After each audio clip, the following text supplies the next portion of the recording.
So I remember hearing about this story, but I did not think it was legit real. I thought it was like a Reddit forum type of story. It was like someone just made it up, like another creepypasta or whatever. Which is funny because shit, Slenderman, damn creepypasta. But yo, we're gonna get into some ish real quick though. About to check out the Murderous Teens That Worship Slenderman by Anna Sauce. What's good? How you day going? Morning, evening, night, whenever you're watching this video. So I already got the we're on tap. I already got the Wikipedia open here. Let me close this one actually. The Slenderman is a fictional supernatural character that originated as a creepypasta internet meme created by Something Awful forum user Eric Knudsen, my bad, I don't know how to say that name. In 2009, he is depicted as a thin, unnaturally tall humanoid with a featureless head and face, wearing a black suit. Let's not forget the way he captured you as well, though. He kind of terrorized you at first a little bit, like kind of torment your ass a bit.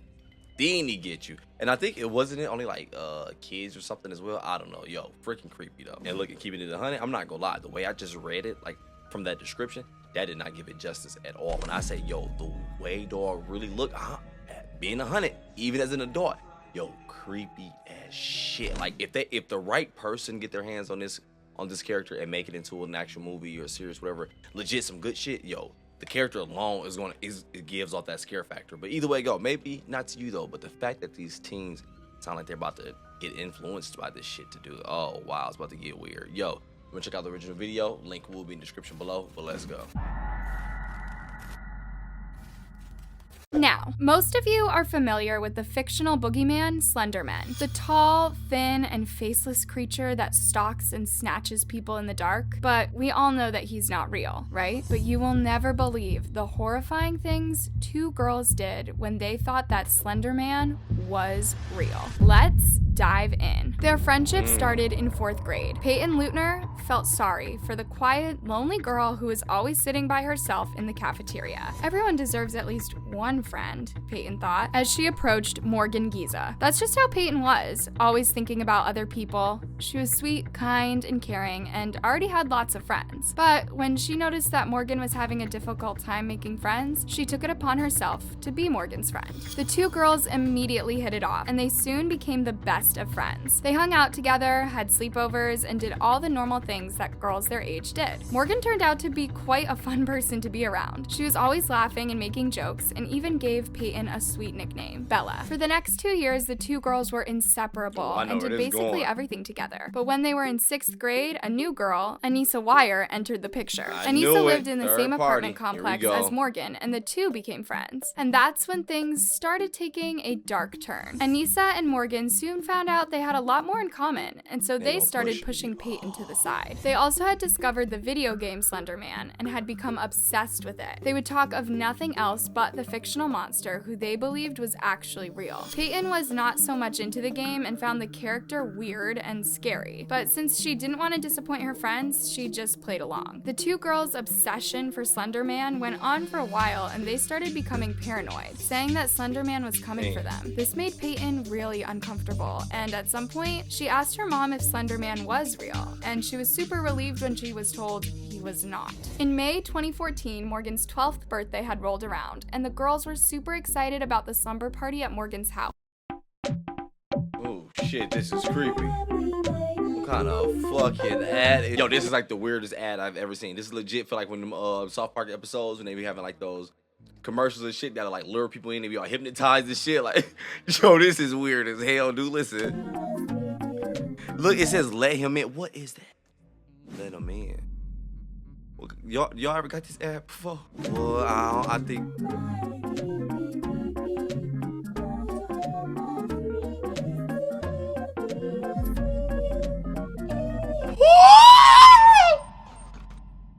What the fuck am I smoking? Do y'all see this ad? My bad, overreactor mode, but do y'all see?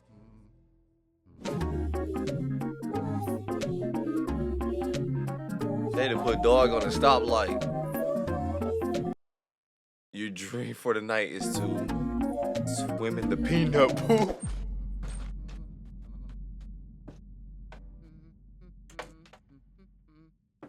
So what's the whole like goal? Like the pirate bay? Oh shit! What's the point? Can't stop. Eat peanuts with This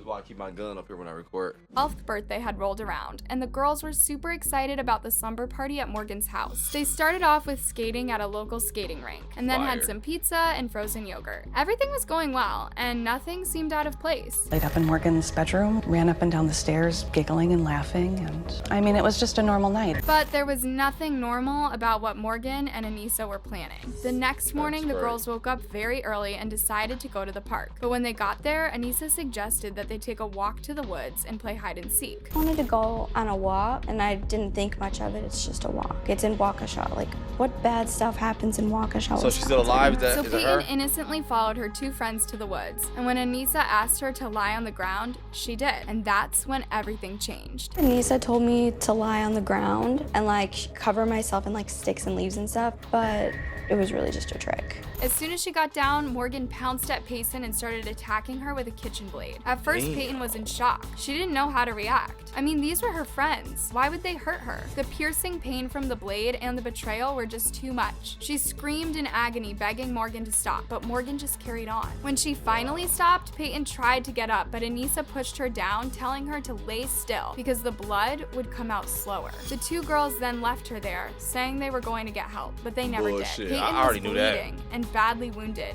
but she knew she had to survive, and the only way to do that was to get out in the open where someone could find her. I got up and then just walked until I hit a patch of grass where I could lay down. Fortunately, a cyclist happened to be riding by and saw Peyton lying on the grass with blood all over her clothes. He called 911 and offered her some water. She's awake. Is there any bleeding going on? Her clothing has got blood on it. When the police and the paramedics arrived, they were shocked at the critical state that Peyton was in. But she could still talk, and she told them that her friends had done that to her. Peyton was then rushed to the hospital where her distraught mother found her as she was about to go into surgery. I said, "You're gonna be okay. It's gonna be fine." But I could see that she was covered. Her arms and her legs and her abdomen, they were covered in stab wounds. Peyton had been stabbed 19 times, and 2 of those strikes had hit major organs, including her Wow, this is really tripping me out right now. I'm so glad she alive. That's so much bullshit. The fact that Morgan was over there by herself with no friends. Like, you know what? Dog was like, I'm gonna come be dog friend because I can see Morgan friend because I can see she don't know how to make friends. So you know what? I already got hella friends. Go over there and make friends with a woo-woo, and then now just because you meet somebody else coming in group, it's like, oh, we're gonna start pushing you out just because you don't like what we like.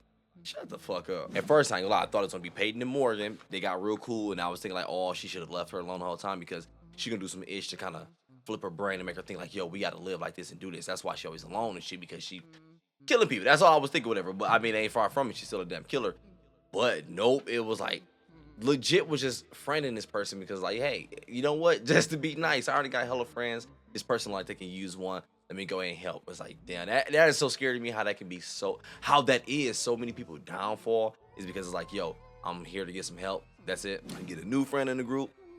They start pushing dog out. That's crazy. Her arms and her legs and her abdomen, they were covered in stab wounds. Peyton had been stabbed 19 times, and 2 of those strikes had hit major organs, including her liver, and 1 had almost gone through her heart and had missed a major artery by a whisker. In fact, the doctor said that if a blade had gone just a little further, Peyton would not have lived. While Peyton was fighting for her life, her 2 assailants were off on a crazy mission to find the house where Slenderman supposedly lived. By the time the police caught up with them, they had walked 5 hours and were almost out of the city. They still had on the bloody clothes they wore that morning, and the police found the knife that they used in their bag. I ain't gonna lie, I thought it was gonna turn to one of those things where it's like, no, this was just an excuse. My bad, I was going too fast. I ain't gonna lie, I thought it was gonna turn out to be one of those things where it was like, no, we're just gonna use this as our excuse to blame it on something because, damn, what we did was fucked up. But hell no.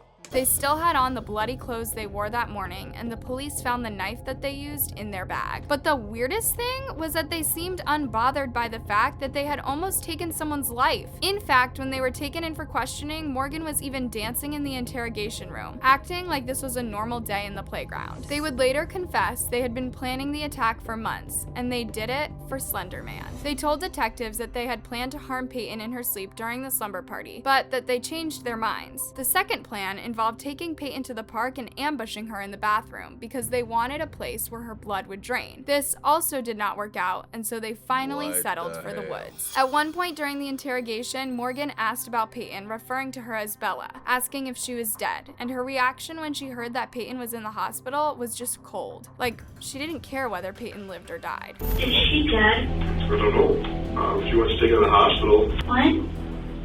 I was just wondering. Anissa told investigators that though she felt guilty about what they did to Peyton, she believed it was necessary, saying that they wanted to please Slenderman. Apparently, they believed that taking someone's life made them worthy to be Slenderman's servants. She also pointed a finger at Morgan, saying that she was the one who came up with the idea to hurt Peyton. Morgan, on the other hand, said Anissa had told her that they had to do it so that Slenderman spared their family. Told me we had to. Why? Because I ain't gonna lie, this shit getting crazier than what I thought it was gonna be. The one who came up with the idea to hurt Peyton. Morgan, on the other hand, said Anissa had told her that they had to do it so that Slenderman spared their family. told me we had to. Why? Because she said that he'd kill our family. When asked if she felt bad about hurting Peyton, she gave a weird reply saying that she felt no remorse and that she chose to live without regrets. Did you feel bad? They just stabbed one of your best friends. I thought about it, but then I decided that remorse will get me nowhere. It's easier to live without regrets. Despite their young age, the two girls were charged in adult. Man, how? Yeah,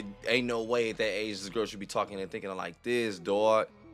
Hell no. Easier This to ain't the live first without time. regrets. Despite their young age, the two girls were charged in adult courts with first-degree attempted homicide. But before they could start trial, the girls were diagnosed with several types of mental disorders. Morgan was found to have early onset schizophrenia and a psychotic spectrum disorder, which made her prone to delusions. Schizophrenia is a serious mental disorder that makes it hard for a person to differentiate between reality and something from their imagination. Though the condition is treatable, it cannot be cured, and most have to stay. And it's crazy. We talk about this on the channel a lot too, man. And something from their imagination. Though the condition is treatable, it cannot be cured, and most have to stay on medication for the rest of their lives. Nisa was diagnosed with post-traumatic stress disorder, major depression, and a personality disorder. She later pleaded guilty to a lesser charge of being an accessory, but was found not guilty for reason of insanity. She was sent to a mental institution for a maximum of 25 years, with the first 3 years being served in solitary confinement. Since Morgan was the one who did the actual crime, she agreed to plead guilty to the first charge of attempted homicide. But just like Anissa, she was also found not guilty on grounds of insanity. She was sent to a mental institution for 40 years or more, depending on her psychiatric evaluation. It took a long time for Peyton to recover from the ordeal. In one interview in 2019, she said that she was so scared after the incident that she slept with her mom for a while so that she wouldn't be alone at night. As you can imagine, as the mom, you would have been sleeping with me for a while. I ain't gonna lie to you. Damn, that's crazy. Simply just from friend to somebody, dog. I think I was playing Slenderman one time, or it might have been a meme or something. It was like back in those days, whatever.